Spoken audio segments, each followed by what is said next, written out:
when you and Neil asked me to join this wonderful event, I said, I want to have a theme, something that I can really kind of really hone in on that's current right now. And I think it's a singular word, and that's telepathy, which is obviously part of the larger conversation around consciousness. Now, it was you, Alan, that said, Alexis, have you heard the telepathy tapes yet? You were probably the fourth or fifth person that asked me, probably within a week. And guess what? I hadn't. So I said, I'm a little behind here, but I'm going to figure out what this is all about. Well, since that time, I have been completely immersed in the telepathy tapes. I think that Kai Dickens is doing a phenomenal job, not in the fact that this is new, but the format in which she is bringing this to us in a very sort of hip, understandable way. And I'm so excited about the fact that this is gaining so much traction on TikTok, on Instagram. I mean, everywhere you go, everyone, layperson and UFO buff and New Age buff alike, is talking about this. And the question is why? And so without digressing too much, I want to just focus on this little slide first, just to talk about how does telepathy relate to the experiencer phenomenon? Well, and I know that we've got a lot of experiencers in the audience right now, I'm sure of it. I have never heard of a contact encounter that did not include a telepathic dialogue in some way, shape, or form. Never. That's not to say that doesn't exist, but it seems that that is the modus operandi for communication with non-human intelligence and back to us. And so I went to this free survey, and I wanted to just see how prevalent it was among, I think there were about 1,600 respondents in different phases of the survey. And this one had to do with contact modalities, telepathy being one of them. And as you can see here on the little graph, there's just two little bars here. 78% of the individuals that had contact definitely had some kind of a telepathic or thought transfer or a direct knowing that was being transferred from NHI, as opposed to 22% that did not. So right off the bat, that tells me there's something, something happening here. But I want to show you something else. I said, okay, we know, those of us that have studied this and that have had experiences and that have read about it know that this is a common denominator in the contact phenomenon. However, my question was, okay, if there's a telepathic dialogue that's ensuing between the experiencer and the NHI, as we're calling them now, what about after contact? What is the disposition of the individual once they come back, if you will, living and working in a normal world? Do telepathic abilities either begin, is it engaged, or even increased? And I want to show you guys something here that I found. This is a little poll that I just did yesterday, wanting to get an idea if this could be the case. And you can see it right in front of you. I hope you guys can see it. But essentially, I asked, are you an experiencer of ET contact? And if so, did your contact encounters include a telepathic dialogue? The inference is yes, of course. But if yes, did you emerge from your encounter with a telepathic ability? Well, you see what the numbers are here. 50% said yes. 32% said no. Okay. And 18% said, I can't recall. But the bottom line is 50% said yes. So there's something going on here, Alan, when it comes to not just when you're in the throes of the encounter, but what is the experiencer left with post-encounter? Now, for those of you that have been watching the telepathy tapes, particularly in episode 1, both Kai and Dr. Hennessy Powell talk about this resistance on the part of, first of all, mainstream science to even acknowledge, after all of the evidence, that it exists or can be replicated or shown to replicate. But they also talk about individuals that are interviewed. In episode 5, there are teachers that are interviewed, and they talk about their resistance to say anything to anyone for fear of not just ridicule, but maybe getting their licenses pulled. I know that Dr. Hennessy Powell, I believe, when she first proposed this, had her license pulled even without or before, the work that she had done had been peer reviewed. So obviously there's a resistance to talk about the fact that you're either having telepathic communication, or have at some point, and that it's a real thing. So I would imagine that maybe even some of the people that said no here, or I can't recall, even if it's anonymous, don't want to say there's like a taboo. And I think Vincent touched on this, didn't he, Alan, in terms of just this, Yeah. to paraphrase, ignorance about, or naivete, or just, wanting to go along still with the societal norm of still calling this woo woo. We're way beyond that. We're never going to get anywhere unless we get over that. So I don't want to harp on that, but I just wanted to share that. So yeah. No, Vincent did mention some of this, and you're right. Once you have a telepathic contact of some sort, that seed is planted, that Indeed. possibility. And then it happens with people. I think it happens with people all the time, actually. I think it does all the time. And I want to talk about synchronicity. We're going to get into that too, and how that may be connected. But I'm going to go back to the telepathy tapes because it's fresh in my mind. I know. I listened to episode 5 today, and I'm so anxious to hear. I can't see the chat, but wondering how many people in the audience have been listening to it. In episode 5, very interesting thing emerged in the course of Kai interviewing teachers who had been working with non-speaking young people, primarily autistic. And not only did they realize that the teachers realized that the students were reading their thoughts, but they found themselves to be able to telepath themselves, meaning the teachers were starting to pick up the ability. That's huge. Yes. I mean, to me, that's a major thing. And so again, how it relates to the fact of what this whole conversation is about, which is about disclosure, finally being exposed to the wider universes that we occupy, who we're occupying it with. All of these things are directly related. I have said before, the biggest discovery insofar as disclosure is concerned is self-discovery. What we learn from our contact encounters is what we learn about ourselves. The more we learn about ourselves, the more we're probably going to ignite more contact encounters until a relationship is forged. So that's so good, Alexis. That is such a good statement that kind of sums up a lot of what we've been talking about the last 2 days. And you make a statement in your notes to me that humanity will become telepathic, like all of us, like it'll just be a natural thing. Guess what? Let's go to the next slide. Okay. Well, let's do this before we go to the next slide, because I'm going to answer that. This is all kind of connected, but so not to prove my point, but to intimate that this may be going on. Let's look at another slide from Free where I highlighted what happened after contact. I became more psychic than I was before, 58%.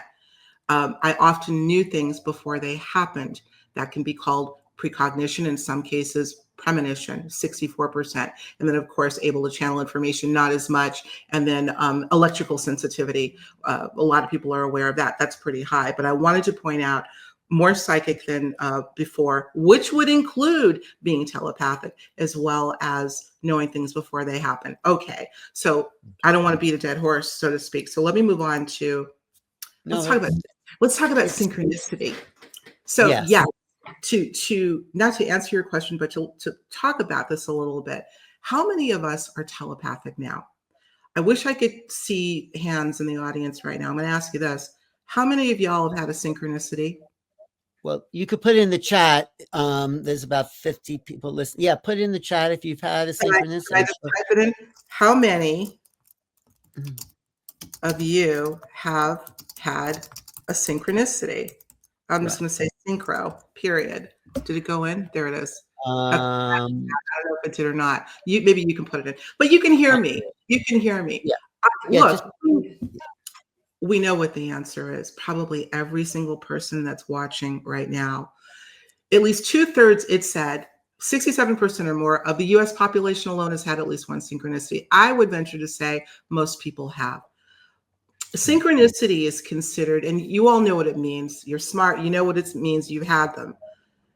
But it's considered kind of more of a benign ability or a benign occurrence Oh, I was thinking of a friend. I can tell you a story about this happening just the other day. I was thinking of a friend and hadn't heard from them in 5 years, and then they called. Probably one of the most common occurrences ever. But here's the question. Is it really synchronicity or is it telepathy? And this is why I bring this up. Can I tell you a story? Yes, this is a real great connection you're making here. Please. Okay, let me tell you all a story. So this just happened synchronistically yesterday.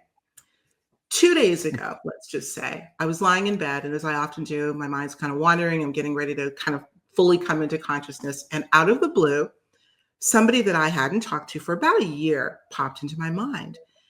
I'll call her name because I know she's not on the call today. Her name is Sherma. She's a lovely one. I've known her since college. She lives close to me here I'm living in the South now. That's why I keep saying y'all, even though I'm from Boston, the Boston area.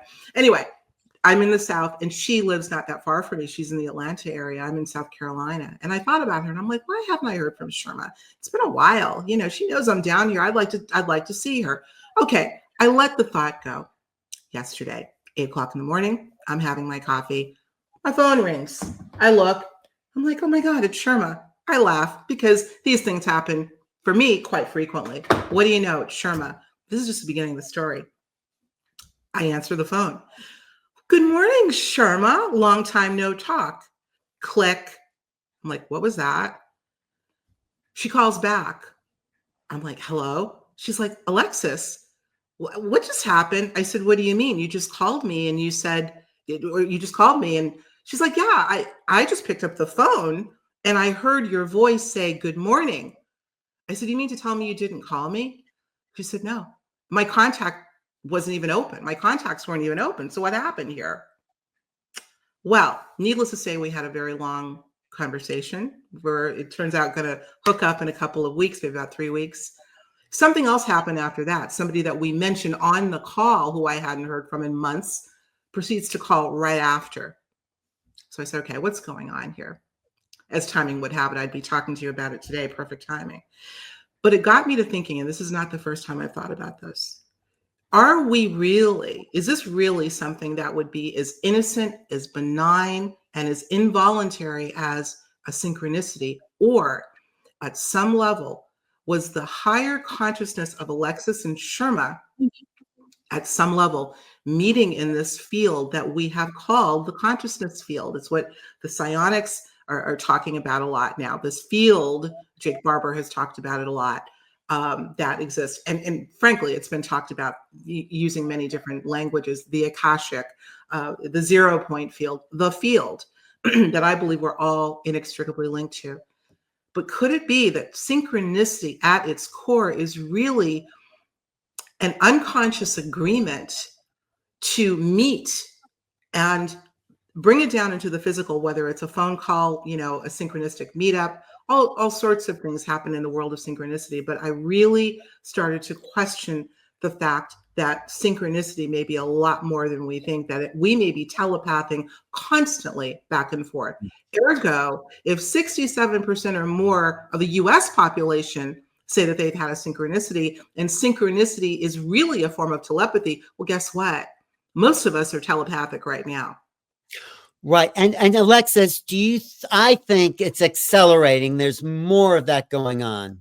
Absolutely. There's no question about it. And I think there are a lot of triggers for why that's likely happening, not the least of which is the conversation is becoming more mainstream vis-a-vis the social networks that we're immersed in. But I think it goes even beyond that. I mean, you could attach it to so many different things. Is the frequency of this planet and indeed the solar system and beyond increasing?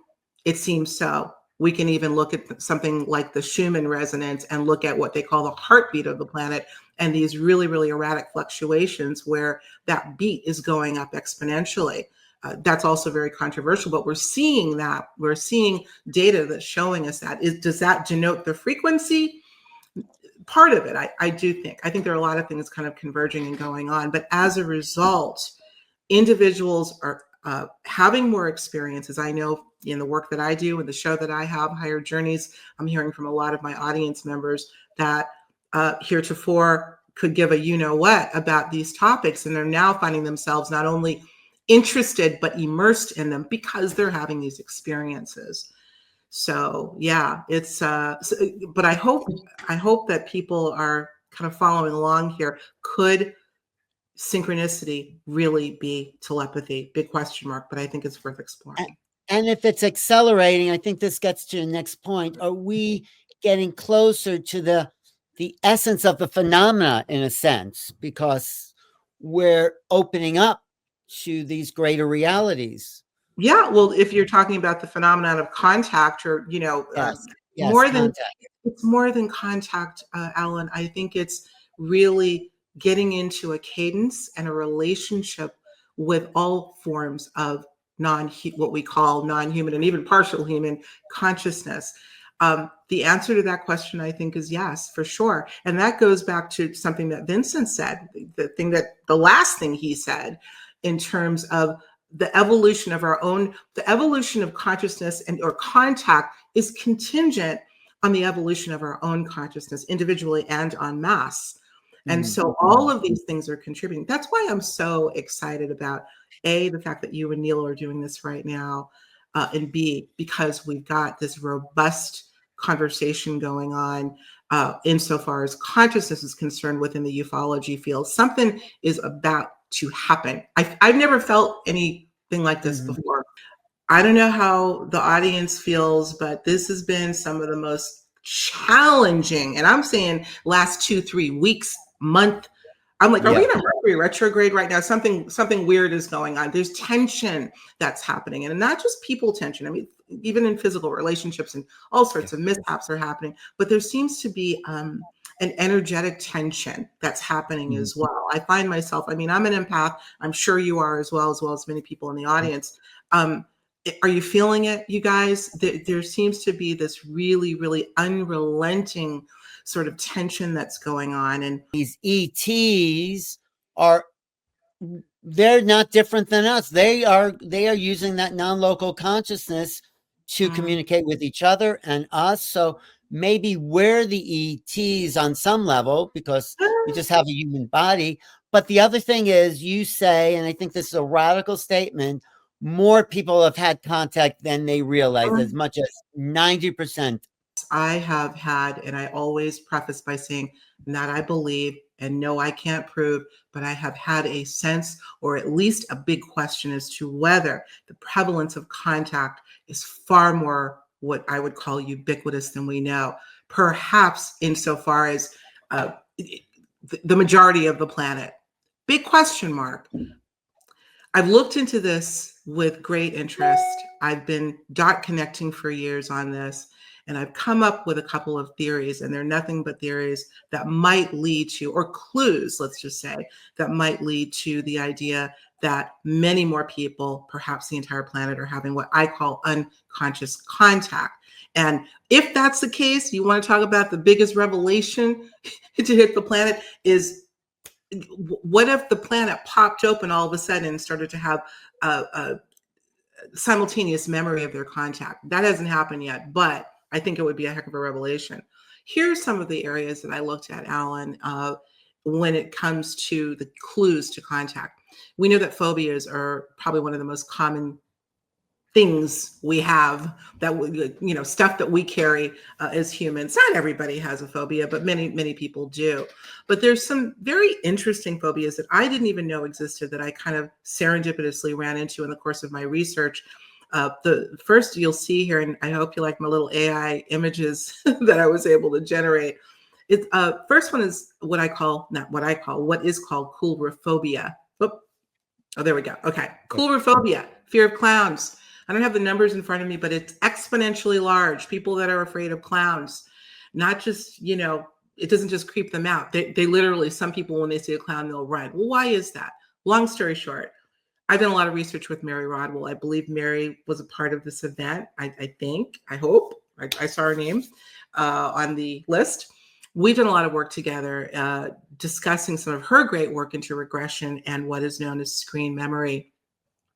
And I'll never forget a story that she told me, I'll try to make this quick, of an individual that she had regressed, who was a friend of her son's, had a motorcycle accident, fortunately emerged from it unscathed, but he had a very sort of fuzzy memory of some kind of an interaction. He agreed to be regressed. When she initially regressed him, he described what looked to be a clown face and clown shoes.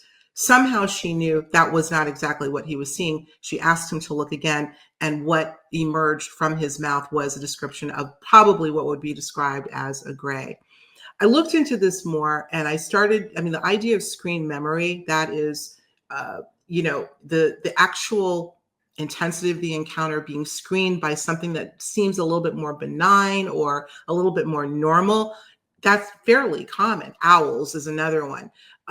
So I started looking at that and juxtaposing that with the numbers of individuals that are afraid of clowns. And I thought, okay, might be able to put this in the column, not across the board, but potentially if screen memory is as rampant as we think, coulrophobia or fear of clowns could indeed be, one of those things that could put more people in the column of they may have had an experience. Here's another one. I'm going to quickly go through this.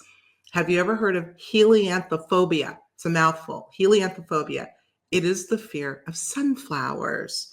Now, I found out or learned about the fact that there was even a name for such a phobia through a friend of mine who I also believe to be an experiencer of contact in a number of forms. And she's mortified of sunflowers. And when I looked into that, and she's told me stories, I'm not going to get into that, but she hates them. Somebody brought her sunflowers one day and she thought she was going to throw up, actually. And so I thought to myself, why would that be? Well, I'm going to let you guys look at this image, and you probably can maybe connect the dots on where I'm going here. When you look at the eye of a sunflower, this very protruding, large, sort of bulbous eye, could you not perhaps connect it to some of the beings that have been described, particularly the grays, but others as well that have large eyes? Also, if you were to turn a sunflower on its bottom side or underside, this, could resemble the underside of what is considered a conventional craft. Okay. Not to mention the fact that within the eye of the sunflower, you've got these little pods, and that's going to lead me to my next image. The little pods where the seeds grow. Pods. This is the next one. I'm going to go right from that to this. There's another phobia called trypophobia. It's the fear of holes or patterns. There are patterns, by the way, connected to sunflowers in those little pods.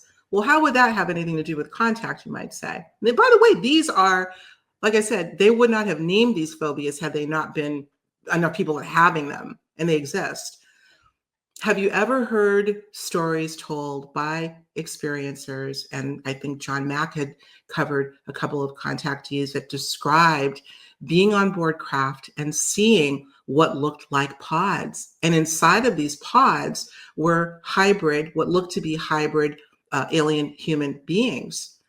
I've heard personally, I've taken several accounts of individuals that were on board craft and witnessed this themselves. So that was clearly the connection that I made there, because it was very curious. So think of, holes and patterns, honeycombs, things like that could potentially remind them of some kind of apparatus or something that they might be seeing on board a particular craft. Okay, now there are more, by the way, but pedophobia, not pedophilia, but pedophobia, the fear of children. Interesting.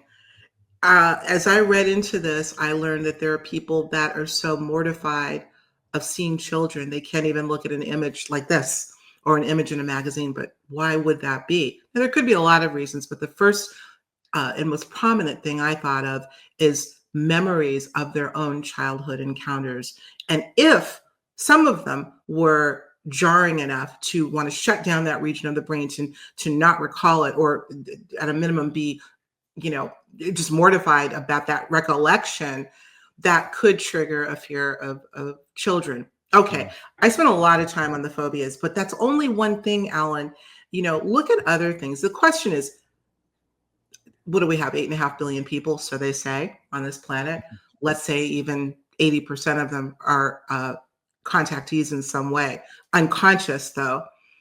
Dream encounters with beings. I have talked to a lot of people that swear that they have not been contacted, but they've had dreams that would resemble a contact encounter. That would be in the column of non-physical contact.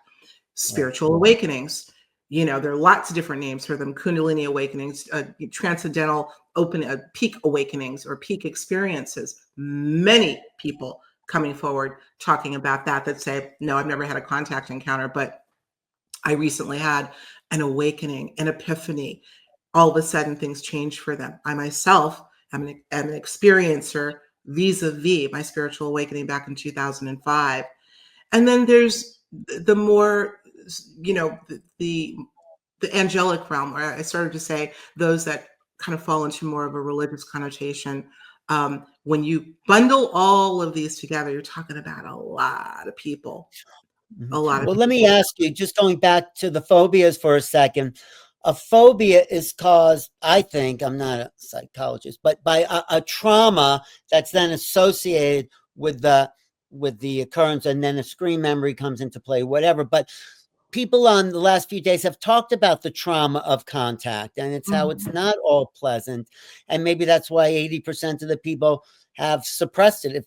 And that might be true, because I talk to people all the time. They tell me experience. I said, that sounds like an experience. But what do we do with the trauma? There's many people who've suffered over that. So how do we deal with that? That's complex. And I couldn't begin to answer the question. I mean, when we think about the phenomenon of trauma, and let's look at some of the experiments that have been done, some declassified, not the least of which is MK Ultra, in which they inflicted trauma on children, testing the brain, which is a very, very powerful apparatus that we still know nothing about really. But they found that by inflicting trauma on the individual, sadly, very, very often young people, a certain region of the brain, I don't know exactly where, would shut down, but it would open up another region of the brain in which secrets could be stored, or psychic proclivity goes up a lot. But one section had to be shut down vis-a-vis trauma in order to open up another. And by the way, I cover that in a longer presentation that I've given on unconscious contact, looking at abuse victims and juxtaposing their abuse with their tendency toward contact and other psychic abilities. So, and I have a feeling, I have a sense that there are some agencies that are aware that this is exactly the case. It's complex. I can't pretend to know. It is complex. I mean, Grant Cameron pointed out that sometimes trauma opens the door to the psychic realm.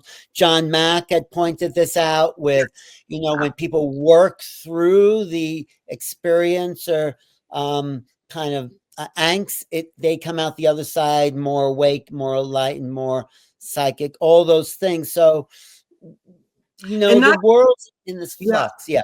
I'm sorry. And not just emotional trauma, but physical trauma. I mean, that's been documented. I can't call the name of the woman that I believe she had a stroke, but subsequent to her stroke, and it was a severe stroke. It may not have been, I don't want to miscall it, but these vistas of psychic ability and other things were incredible, including telepathy. So yeah. Well, the other thing you get into is the great healings that people have had in contact. So you want to talk about that, because that's the other side of things too. Again, another big revelation. Going back to the question, in terms of, I'm looking at this, what do experiencers know that the rest of the world has yet to grasp? And I'm hoping that these are some of the things that they will soon grasp. And one of them is instantaneous healing. Let's look at that real quick. How do you like that image? Beautiful. That was actually a little video that I was able to take a snapshot of. I want to share a couple of stories, if you guys will indulge me. One having to do, in fact, I'm going to read something to you. I'm going to use a different name because this was a client of mine from, I do coaching for spiritual, what I call conscious coaching. And I'm going to call her Susanna. Susanna sent me an incredible testimony of being healed. She's been an experiencer for many years, and she told me the story of a healing that she had when a being entered her room. Now, forgive me, I'm going to look off camera because I need you to read it. And I am going to read it word for word. And Susanna, if you happen to be here, you're going to know who you are. I'm not calling you by name for reasons of confidentiality, but she said this happened. Well, let me go back. In 1988, she said she acquired hemorrhoids. They were part of her life. She had severe problems and agony and embarrassing moments. She says, I was in constant pain. In 2018 or 19, they disappeared. This is what happened. I dreamt or had a vision, not really sure, that a small gray appeared in my room, very warm and friendly, being pointed to the wall across from me, footboard. There appeared a taller gray alien and a very tall and beautiful woman with dark hair, very stunning. She smiled as the tall alien smiled. The small gray said, we are going to help you with your pain. Do not be afraid. The woman is here to comfort you. Then she waved.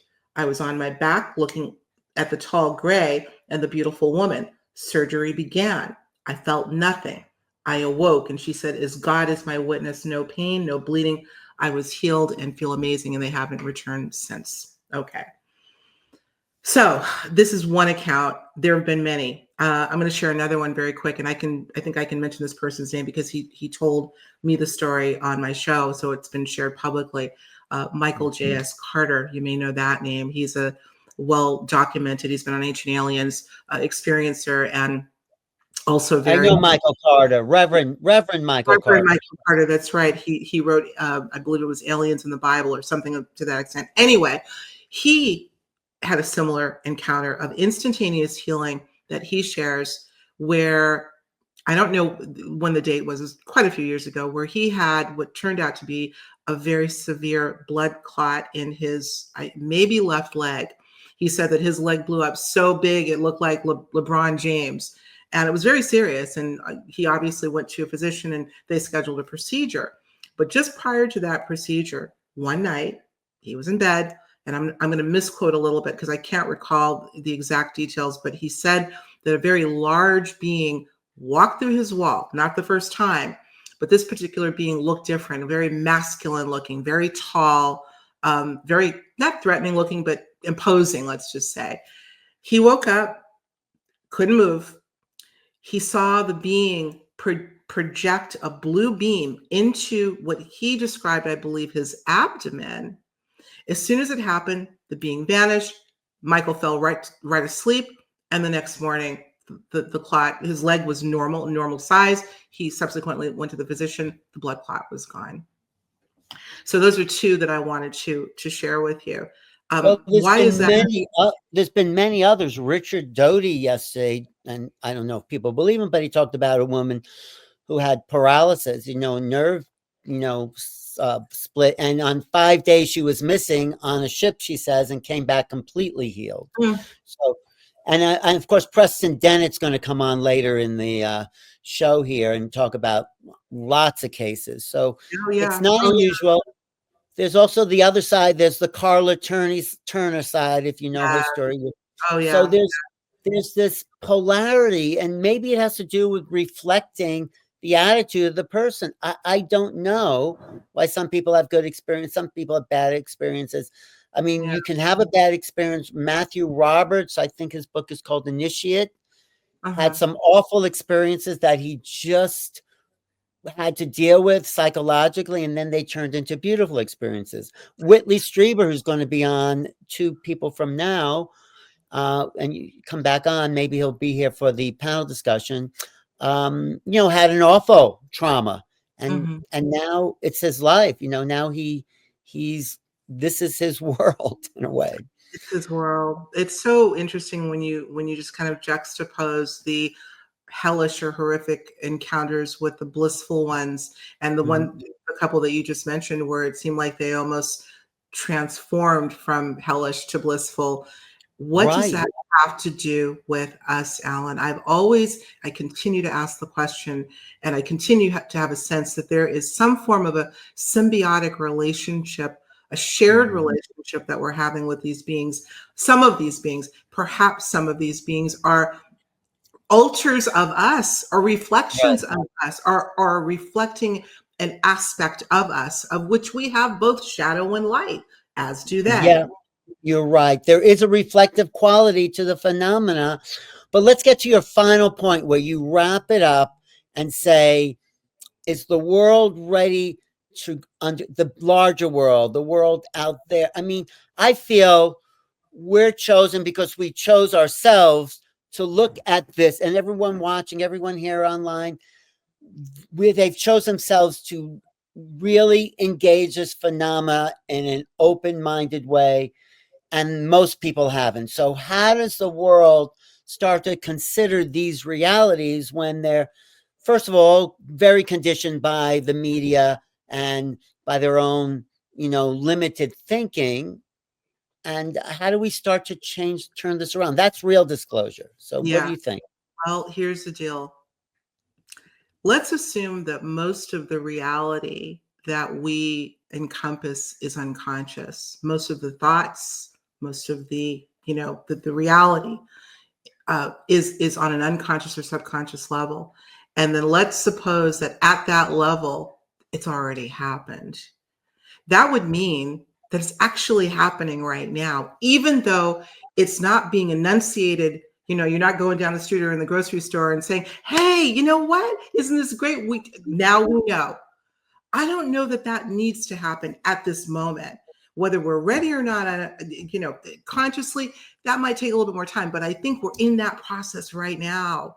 It is there's an arc or a curve, and I mean, I think we can see that even by virtue of how it's being discussed, the sort of tenor of how it's being discussed on mainstream outlets, not the least of which is News Nation, right? They've kind of taken that baton and they're really, just like, for whatever reason, which is very curious to me as a mainstream outlet, because they are, but for whatever it's worth, it's happening. So I think that even though the reality is still sort of living in sort of an unconscious or subconscious space, it's happening right now. Just like going back to the synchronicity, is it really telepathy? Did I think of my friend and she called and because it was a coincidence? No, because what's really happening is happening in the field of consciousness, which is somewhat in some way unconscious or at a subconscious level, if that makes sense. There is an invisible plane that we occupy concurrent with you and I talking right now. There may be another conversation going on right now, Alan, that you and I are having on the hill, right? On the hill. You're onto something, because we've been taught to live in a flat land, and what you're talking about, this underlying field of telepathy, we can call it that, that's always happening. One of my favorite quotes is that we are always dreaming, but our conscious mind makes such a loud noise we don't notice it. I love that. I don't know who said that, I but do agree. Yeah. People so talk about how does the world wake up, though, Alexis, to this bigger reality that the ETs, whoever they are trying to hint at? I wish I had an answer. I so wish I had an answer. How do we wake up? Maybe we as a collective don't, in the way that we understand being awake to be. Maybe, and I'm thinking as I'm talking to you, because I don't know, I'm just exploring the possibility. Perhaps this field that we may coexist on will become closer and closer to what we call the 3D physical world, that the two will coexist and maybe merge. That's a possibility. Right. I mean, no one knows. Another one of my favorite quotes is by John Mack. And he says, UFOs, what does he say? He says, UFOs are here, something to help us, for the consciously impaired. That's us. We are the consciously impaired. For the consciously impaired. No, UFOs are a sign from the universe for the consciously impaired. That's humanity. Yeah. That's our, and we are waking up, at least people involved in this field. Even Grant Cameron, he was a nuts and bolts, and then he went, "Oh, it's all consciousness." Yeah. Right. Well, you just triggered something that I wanted to bring up in terms of those of us in the field and those of us who are awake to the extent that they understand that this is a reality.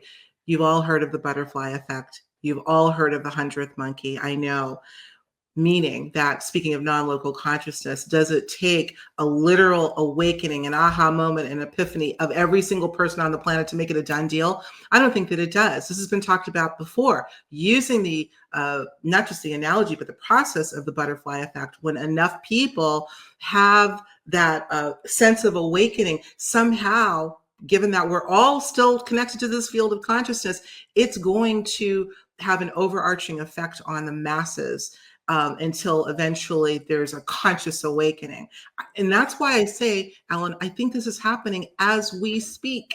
Yes. Literally. Why is it that so many people, young people on TikTok, can't stop talking about the telepathy tapes? As an example, I'm not saying that's the be all end all, because we know this research has been going on for 100 years, but it took it in this manner to awaken. Otherwise, people that would be watching Netflix and looking at other TikToks, they're talking about these things. So we're underway. We are underway. Look at the drone phenomena that just went down the last couple of months. Even if they are maybe government, maybe not, but people are aware of something in the skies that they have never been aware of before. Here's what I love. We're in a revolution. We are in. Yeah. I know you've got to close down, but here's what I want to say about the drone thing. Of course, that's a big enigma, right? Whatever it is. I don't even know if it matters. I don't think it matters, and here's why. You just said it.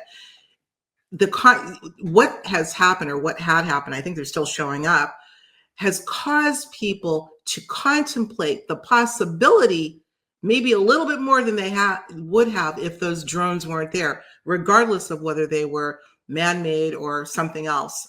And I'm not even going to get into that. Let's say that those drones are some kind of covert op that is completely 100% human. The people that created that op had an intention, but sometimes the best of intentions go in the direction that it's meant to go in. Ergo, even people that have malevolent ideas about some of these things, it's bigger than them. And that's what takes us back to this idea that non-human intelligence may ultimately be, forgive the cliche, at the control panel, because they can take these otherwise malevolent acts and turn them into evolutionary acts. Does that make sense? Absolutely. I'm totally in agreement, actually, with everything you've said. I think you're right. There's many more contactees. I know in my own family, some of the symptoms that show up. My mother, she had a fear of cats. I said, what is it about the cat? She says, it's eyes. And I said, well, maybe you. And so it's so pervasive. But for you, and maybe Neil wants to jump in, but what's the last question I have for you is, what do you think is going to unfold? Well, I mean, we don't know, but intuitively, what do you get about this phenomenon? Yeah. Intuitively. Just well, I can see my eyes are closed. I feel that there is going to be a watershed moment. I think that there's going to be an event. I do. I feel, and the when, I don't know, but I feel that we have been leading up gradually. We're being worked with gradually to acclimate us to this ultimate epiphany. I do feel it's coming in our lifetime. I don't know what it looks like. I can promise you it will look nothing like anything we can imagine. We probably try to imagine every possible scenario, but I do believe it will be an event, ready or not. Here we come. Here they come. Yes. Yeah.